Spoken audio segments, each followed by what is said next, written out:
अभी आजम खान की जगह नहीं बनती। अभी इमाद वसीम अच्छा प्लेयर है शादाब से, बिल्कुल उसको खिलाना चाहिए।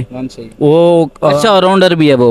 ऑलराउंडर भी है और दूसरी बात है वो एक्सपीरियंस प्लेयर है, Experience तो उसका एक्सपीरियंस ज़्यादा है औरों से। अभी भी वो टॉप 10 लिस्ट के अंदर है अभी भी, हाँ। इतना टाइम होने के बाद भी। मैं यही हमारी आवाम की हमारी ख्वाहिश होती है, जो आवाम की इतना सारा पैसा ज़ाया हो रहा है तो ये कम से कम कोई अच्छी जगह पे ज़ाया हो जाए। और अभी अभी देखो यूएई से कोई खिलाड़ी किधर से, कोई किधर से, कोई किधर से। 4-5 प्लेयर तो पाकिस्तान के खेल रहे बीच में। अली खान पाकिस्तान, अली खान पाकिस्तान के। लेकिन अभी देखो वो वहाँ जाके अच्छे परफॉर्मेंस दे रहे हैं। बिल्कुल, हाँ। क्यों?